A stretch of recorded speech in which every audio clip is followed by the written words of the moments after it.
Welcome to this episode of the Thinking Big podcast.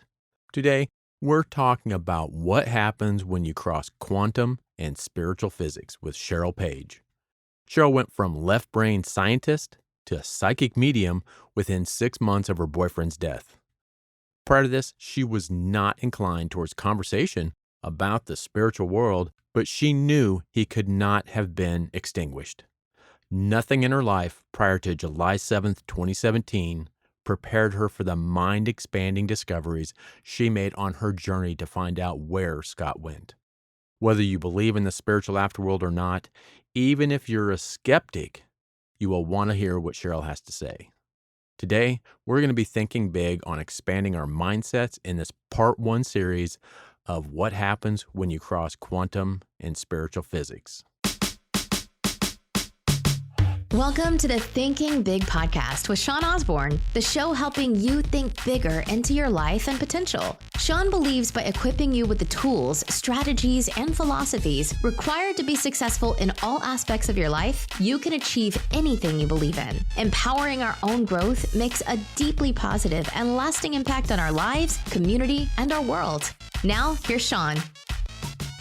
And I really want to welcome you to the podcast today, and I want to thank you, Cheryl, for being on and spending the time to talk to us about what your passion is and about what you're doing. Tell us a little bit about you. Well, by training, I am a clinical researcher. I run the research department for a small hospital in Western Colorado, and so my day job is conducting clinical trials, primarily for people with cancer, but certainly other subspecialties as well. And so my background, for better or worse, is left brain science girl. So tell me what you do at the hospital. I mean, what does that entail? What it entails is anytime we're doing clinical trials with human subjects, the law, because of malicious intent perhaps, but historically there's been some unfortunate things.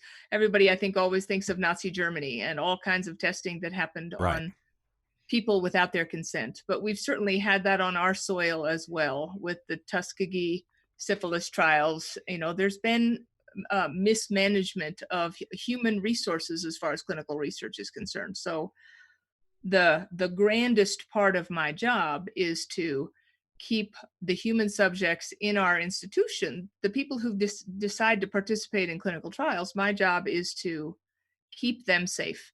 And so I need to know every clinical trial has a protocol, and the doctor's supposed to know it, but my job is to know it line and verse, so that I end up, really, my most intimate job is to be the advocate for the patient, but I'm also, in a larger sense, liaison between the FDA, the hospital, the doctor, the patient, the pharmaceutical company, to make sure that everything is done in accordance with the FDA approved protocol, but also ultimately to keep patients safe while we're working to glean new information to help people, heal. Right.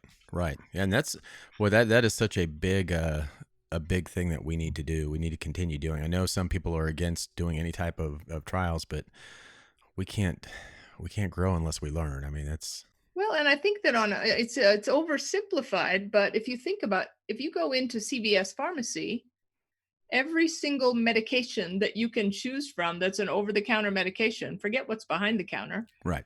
Every single one of those medications are there because clinical trials were done. Right. Yep. So it's not, and people have a misunderstanding that it's about guinea pigging somehow people, but it's not that. It's about, as you just said, we have to ask questions, and in order to continue to expand our base of knowledge, we have to keep doing things like clinical trials as far as medication is concerned. Right. And we'll lead up to kind of what your passion is and some of the stuff you're doing now. Sure. How does that tie into your quantum mediumship? But it's a medium type business. I assume that is your passion. That is what you really love to do. That's what you live for. That's who you are. Well, it's interesting. I think it's important to explain, because it's a disconnect, right? You have scientist and you have medium, and they seem to be on opposite ends of a spectrum. So Right. And you're in both. just exactly. And yet it wasn't always that Right. way. Right. And so the backstory, I think, is important for the listeners to understand. In July of 2017, the love of my life was crossing the highway outside Aspen, Colorado, and was hit by a car and killed instantly. And I've lost parents, I've lost siblings, I've lost patients, but I'd never lost someone that I was in love with. And that was a game changer. I had no capacity, I had no frame of reference for the level of grief that I experienced. And so the sort of my spiritual line of demarcation was up until 8:40 on 7/7/17 when I got this phone call. And past that point, I was ripped from the moorings of my life. Every single thing that, I mean, I'm a mom, I have kids, I have a job, I have a pretty stable, normal environment. Right. And yet there was no goodbye. It was, he was just gone. Boy, that has to be one of the hardest things that you have to go through. And what do you know, for me as a scientist, you know, I'm ashamed to say on some level, you know, in our modern day and age, I think we have turned science in many ways into a dogma, Right. where it's just become another form of religion where we have the right answer. Yeah. And if you think about your kids, my kids in school, we are conditioned to seek the right answer, and we're rewarded for that. And yet science is supposed to be about an exploration. So the scientific method is you ask a question, you review the available data that already exists, then you form your hypothesis, and then you test the hypothesis and you get information. But if you think about all of human history as a spectrum, let's not even go back to the, you know, caveman. Let's just say we go back as far as, say, the 1600s, where Descartes is wanting to autopsy bodies, but the church is getting all worked up about it. So he says, okay, let's divide science and spirituality, so I have permission to do my science without pissing off the church.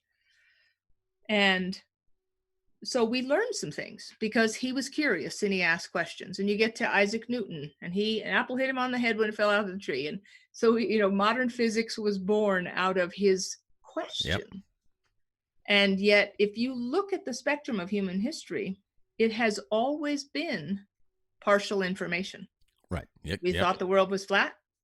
We got a little more information. Oh, maybe not. Now people are back to thinking it's flat, but you know what I mean. Yeah.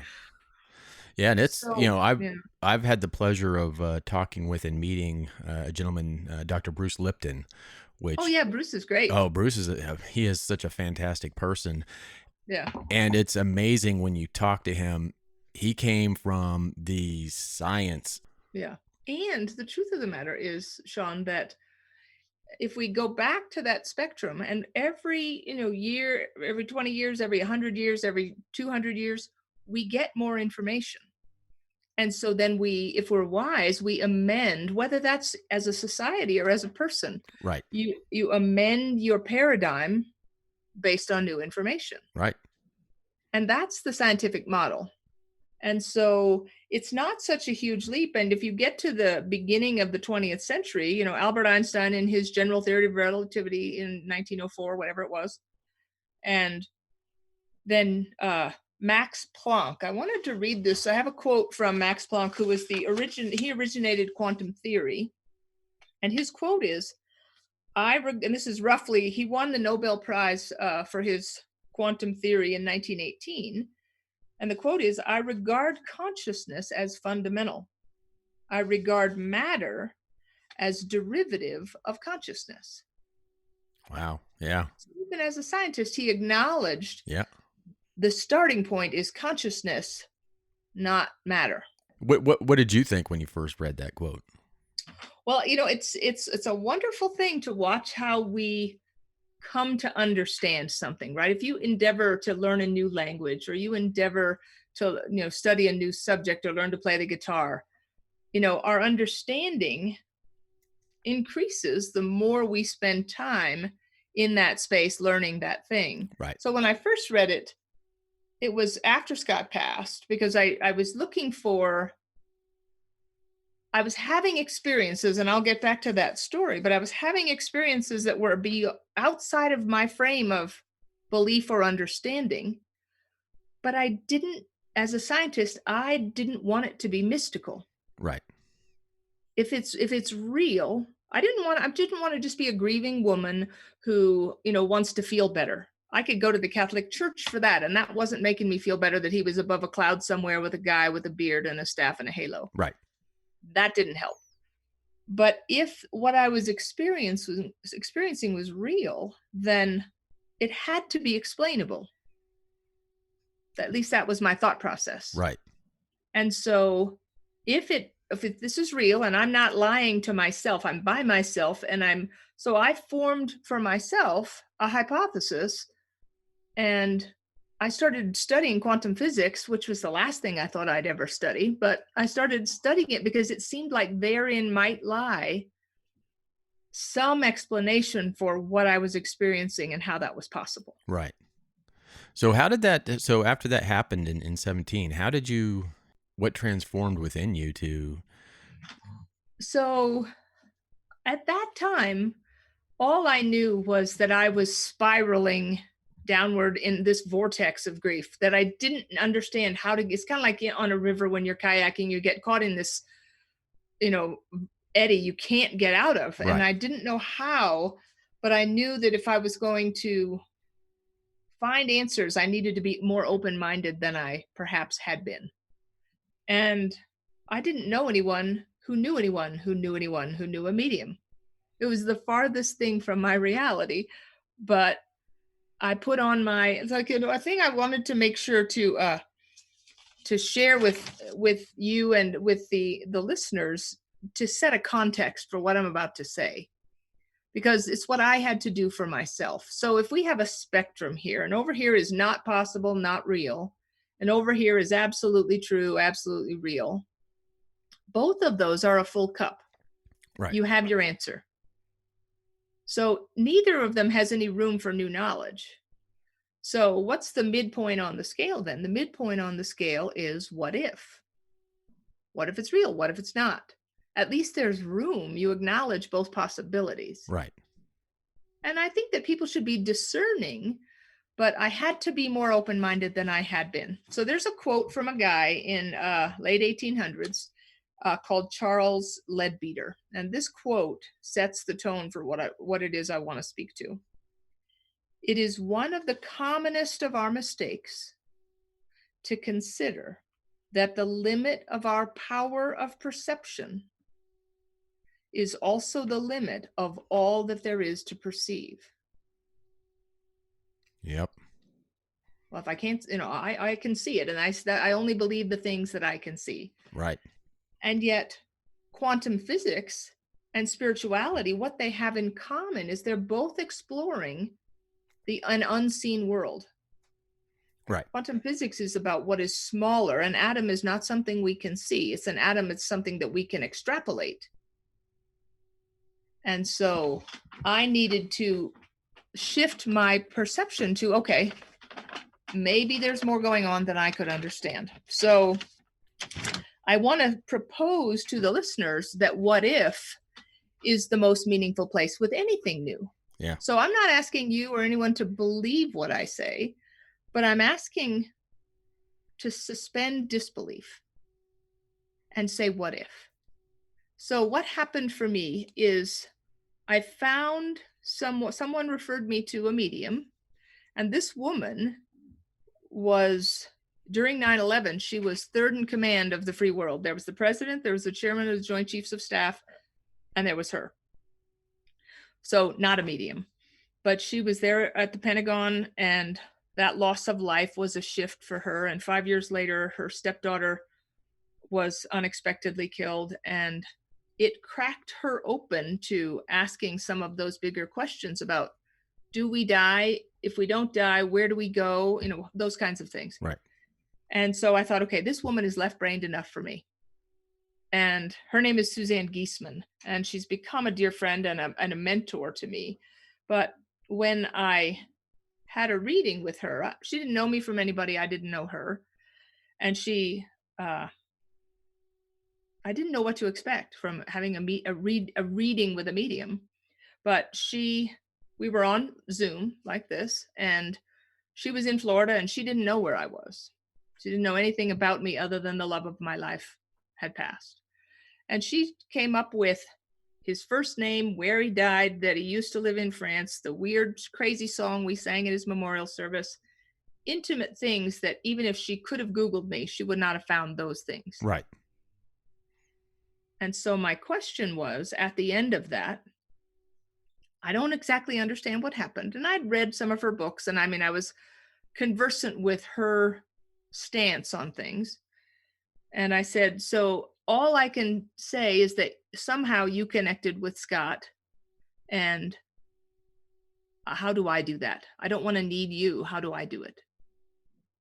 And her reply was one word: meditation. And I thought, darn it. It's like the one thing I didn't want you to say was that. That's so true. And it's like, part of what I teach, and it ties into this, is I think everything is a vibration. Everything in the universe that's ever happened, everything that's ever said, everything that's ever been is a vibration within the universe. Yes. And it's like tuning into a radio station. If I have if I have a radio right here, I have all the music in this room that I'm in. I've got everything from rap, country, talk radio. Everything is here. It's all around me all the time. It's never going away. It's always here. All I need is a device to turn into that particular frequency, and boom, I've got talk radio. I've got sports radio. And I think the big thing is, one, you can't see it. So people, obviously, it's something that's hard to fathom, something you can't physically see. But it's there. I mean, I truly think it's there. The big thing is, like you said, how can you possibly tune into that particular frequency that you're wanting to tune into? Well, and I can answer that because I learned that. So she gives me this word meditation, which I didn't want to hear. But she also gave me some counsel, which totally changed my paradigm. And if I could leave if for this whole conversation with you, if I could leave one gift, this would be it: to understand what she said was, think about it differently. Think about it in terms of prayer is asking and thanking. Meditation is listening. Yep. Thought, wow, I can't still my mind or sit in a lotus position, but I can listen. And people, when you get that, a lot of people for me, have different words for that. They have that when they meditate and they get these. To me, that's intuition. When you have a thought pop into your mind, that is the moment when you're getting something back. For me, I mean, that's when right. that's the incoming message. And most people, including myself, that doesn't make sense. I'm not going to pay. Not today. That's So meditation. Yeah. So how did you start meditating? What did you do? Well, and this is an important distinction that I think is key. So if you think, and again, the scientist in me is going to step up here, but if you think A plus B equals C, if A is the activity, so we'll call this meditation, B is your intention. So what is your intention with your meditation? I have a friend who's been meditating every day for 50 years. His intention is to still his mind and sit side by side in bliss with higher consciousness. He doesn't want to connect with the spirit world. He doesn't want any of that. He just wants to zone out with higher consciousness and be in bliss. So his intention creates C, which is the outcome. Right. So for me, meditation plus my intention was to connect with Scott, if that was possible, which I didn't know. Right. And equals C. So I had a very clear intention, which was to make that connection. And if I think in terms of listening, the way that it sort of came to me was, if you're at home alone at night and you hear a noise in the house and it wakes you up and you sit up in your bed and you listen, That's active listening. You're not thinking about your shopping list. You're not thinking about the laundry or what you got to do at work tomorrow. You're listening to see if there's a burglar in the house. Right. Very intently. Exactly. Yeah. So when I sit quietly, I sit with an intention to connect. And so it's almost like it becomes like a walkie-talkie. I set my intention, and that intention pushes the little button. Hello, Scott, are you there? Right. And if you can sit in that silence, and you made such an important point, Sean, which is, and it's a muscle that has to be built, but it's to listen and trust those intuitions, the things Right. that you intuit. And again, this is a what if point. What if that thought, you think it's your thought? What if that thought is from your loved one? Yep. I fully agree with that. And I think we are fools to think that when we have thoughts that they're our thoughts. They come from somewhere. That's not just, to me, it's not just you, all of a sudden willy-nilly, thinking of an idea or thinking of a thought, or it is, it's coming into, we are all transmitters and we are all receivers of energy. And that's. Yes. And Nassim Haramein, who's a physicist, he has a really brilliant documentary called The Black Hole, but it's WHOLE. And he talks about, his quote is, looking for consciousness inside the brain is like looking for the band inside the radio. Yep. So it underscores your point. Exactly. Yeah, that's exactly right. Yeah. You can't. And yet, so the other thing he said, which when he first said it, I almost I pushed against it. I didn't understand. He said, anything that's spiritual and metaphysical is just the physics we don't yet understand. Right. And I now understand what he's talking about. It's just, you go from mystical to logical as soon as you have information that can explain why something is happening. So I started to meditate, and day one, it felt like Scott showed up, but then I'm thinking, okay, I'm grieving and I want him to show up. So I'm making it up in my head. So it was a process, but the guidance I was given from Suzanne Giesemann was, he wants you to know that he's there as much as you want to know he's there. So ask him to prove it to you. Right. Ask for signs, have fun with it. And so I thought, okay, I can do that. Be careful what you ask for, by the way. I know, right? Exactly. So the first day, and I'm a little bit OCD about like the books on the shelf are all lined up, whatever. So I was walking by the bookshelf the morning after this reading, and there was a book that was sticking out in a wonky kind of a way. And I thought, well, that's weird. So I went to push it in. And the thought in my head was, pick up the book, open it to any page. So she says, have fun with it. So I take the book, I look at Scout's picture on the wall, and I close my eyes. I think of him in a loving way, and I fan the book. But what I say before I close my eyes is I look at his picture and I say, Scott, do you have a message for me today? And I close my eyes and I fan the book, and I open my eyes, and my eyes land on the phrase, yes, I do. Like, wow. Do you have a message for me? Yes, I do. And that was a holy smokes moment for me. Yeah. And most people think that's just either fate or coincidence, or they don't see to me, we don't always see the meaning in things that are presented to us. No, but I think that the point that is important is learn to become a scientist of your own experience. Like, so I don't have to prove to anyone else what's happening is real or not real. But even as a scientist, if I have a mountain of anecdotal evidence, it's still, at some point, you have to acknowledge that one time might be a coincidence, 5 times, 25 times, maybe even 100 times, which is pretty extraordinary. But at some point, you have to acknowledge that there's something more going on, even if you don't understand what it is. But that's what I did, because it was one thing, and then it was 5 things, then it was 25, and it was 105, and it was 1,005.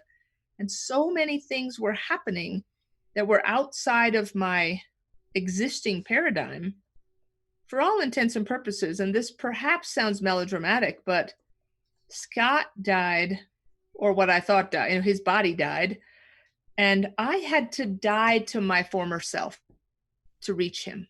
Right. And once I set down that I know everything, or I think I know everything, or whatever my Catholic upbringing gave me, or, we are both human and divine. And yet the lie we're told is that we're separate from that from which we came. And so you got to sort of merge back into a place of understanding that we're not separate. Now, do you think it's harder for you to accept it coming from a scientific background? I mean, it seems Probably. like you always want to have proof. There's got to be proof. There's yeah. So I would think Yes. it'd be tough coming from a scientific background to accept Yes or and acknowledge no. that. So I mean the important point. So you go to Harvard, Harvard, Yale, there's all kinds of, valid academic institutions who've done research on meditation. There's a wonderful documentary just came out recently called The Dalai Lama Scientist. And, this finally we're coming to a place where there's more of a synthesis between science and spirituality and the acknowledgement of consciousness as a core element of physics and our origin.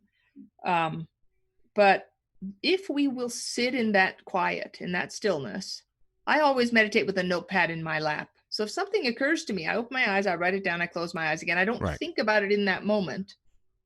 I just write it down and I go back to listening. And at the end, and this is another key point, which I don't think people generally think of. If I'm meditating or listen, I call it listening practice. If I'm sitting and doing my listening practice, and for some reason, I think of a pine cone. Why am I thinking of a pine cone? But I don't analyze. I write it down. I go back.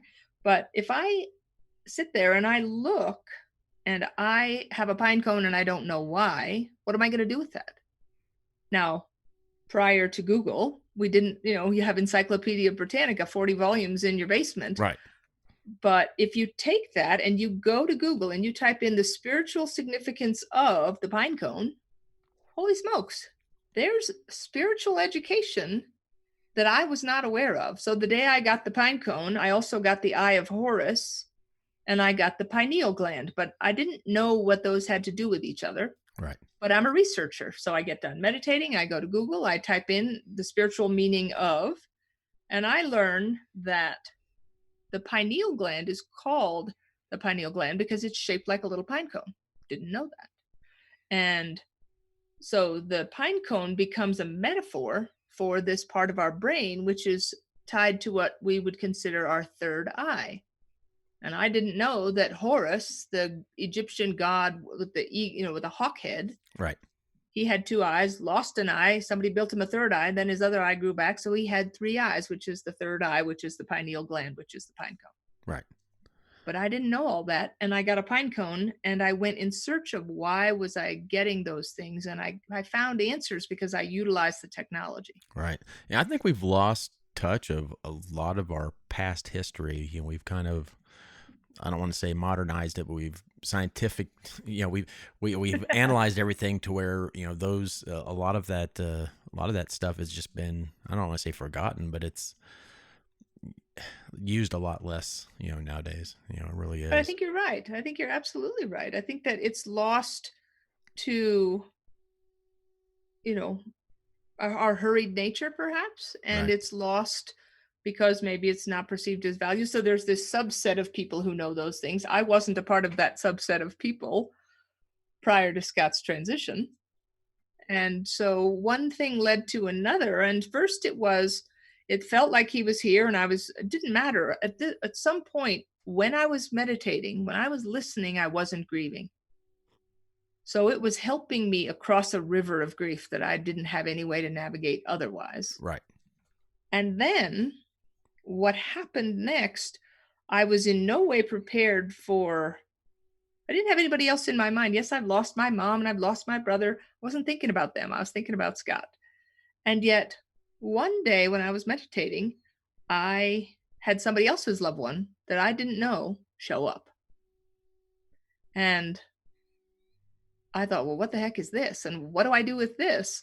And it was the turning point for me of, it's sort of like if you open the door and your heart's in the right place. I'm not looking to, I don't know if you can conjure demons, but I wasn't looking to conjure demons. I was in a place of love, and I was receptive. And it's kind of like Kevin Costner in Field of Dreams. If you build it, they will come. And so other people started showing up, and I had to learn how to navigate what that was and to be open-minded. But mediumship is about an expanded state of awareness. It's about becoming aware of subtle energies, like you said. Right. It's about what did Nikola Tesla say? If you want to understand how the universe works, you think in terms of energy, frequency, and vibration. Yep. Therein lies your answer. And the truth of the matter is that an atom isn't matter.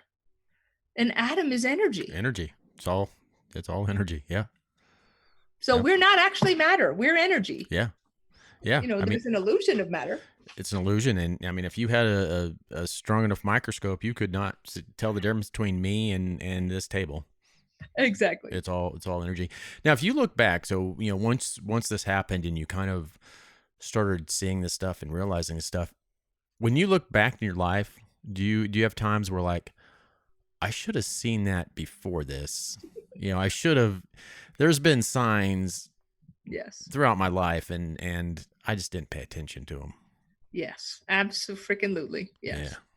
Yeah. I think, and that's the thing. Sometimes we got to get hit by a 2x4 to see these things, and sometimes it's painful stuff. Sometimes it's I've done the same thing. It's times that I've looked back in the life, and it's like, man, I should have paid attention to, things that were happening. I should have paid attention to intuition. I should have paid attention to, these ideas that I had, these thoughts that I had, and not just dismissed them. And well, but that's where you're doing such an important thing, Sean. If you think I'm looking above your head, the Thinking Big podcast, can we recondition ourselves like a dog? What I call it is we need to develop our dog whistle senses. We have our 5 physical senses. And what if, just as let me posit this, what if for all of our 5 physical senses, we have 5 mirror senses that are etheric? So you can hear something with your ears, but you can also hear something in your mind's ear. Right. If I tell you to close your eyes and imagine a school bus, you can see a yellow school bus in your mind's eye. So we have dual senses, and we know that the Wi-Fi exists, and yet we can't see it. We know that the dog whistle can be heard by the dog, even though we can't hear it. And I don't know, this is a bit, the U.S. military uses things like remote viewing. And the police, if they're stumped, will go to a psychic. Yeah. So there is it's not widely, I think it's becoming perhaps more acknowledged as having a sense of viability. But right. I have a friend that was paid by the Department of Defense to travel all over the world and go and watch the monks in Tibet who can walk through stone walls, because they wanted to see if they could use some of these mystical things for defense purposes. So there's an acknowledgement, but you think about, again, it's a subset, whether it's the U.S. military or whether it's the, wavy gravy spiritual community. There's subsets of people that maybe believe, but it takes longer for something to ripple out to a broader sense of understanding. Yeah. And it's, you had mentioned is we only, we can only be consciously aware without searching. I mean, we are only consciously aware of what we see, what we get with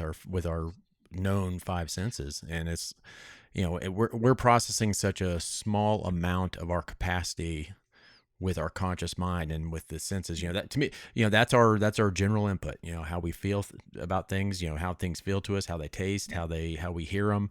Yeah. But that is such a small subset. I think they say the subconscious mind operates at 4 billion bits per second, and the conscious mind operates at like 2,000 bits per second. It's like, yeah, we're consciously we are consciously aware of such a small part of what's actually going on that it's and the thing is we only see things that we consciously understand. I can't remember what book that was that from, but when they brought the ships in, the people on the shore had never seen ships, so they didn't see them. It's like, that's right. They weren't consciously aware that could even exist. Yes. So they didn't even see the ships out in the water. It's like we consciously we see these things. We only let our mind operate on what we know. It's like, I call it like the Volkswagen effect. When you buy a car, all of a sudden you see a million of those cars. It's because that consciously you're just aware of that. So now your mind thinks, oh, that's important. So I'm going to now show you those every time a Volkswagen comes up like yours. I'm going to show it to you now because your subconscious thinks, oh, that's important, right? Yes. Yeah. Well, and if you make such an important point about like the ships coming to the shore, and another way to think of it is if I brought you from another planet and you didn't know anything about the environment on this planet, and we took a walk to the beach, and you have no concept of the ocean. You can see the vastness of that sea, but you have no awareness of what's going on below the surface. Right. There's whales and sharks and fish and algae and, coral. So it's, to me, the greater reality, as it were, is we as humans are trained. We know what the sea is, but we don't have any concept of what's just below the surface. And then all of a sudden a dolphin pops up, and that changes your reality of, oh, there's probably more going on. And that's the experience I had, is all of a sudden there's more going on, right, than I understood. Thank you so much for your time so far. And we're going to continue this podcast next week in part 2. And as a teaser, my grandma, that is past, joins in on the podcast. Anyways, thanks again, everybody. And Thinking Big Tribe, we are very close to the next milestone, and I need your help to reach more people who can benefit from this content, especially during these tough times. And ratings and reviews directly impact the search rankings on podcast and the Thinking Big podcast. So please do me a favor and go up to iTunes and do a review and subscribe and give me a review and a 5-star rating. I would greatly appreciate that. Again, until next week, enjoy yourselves. And if you would like to contact Cheryl before next week, her website's going to be in the show notes, which is quantummediumship.com. And she has a free guide, a PDF guide on how to begin connecting with the spirit world in a meaningful way. So go up and check out quantummediumship.com and talk with Cheryl, and join us next week for part 2.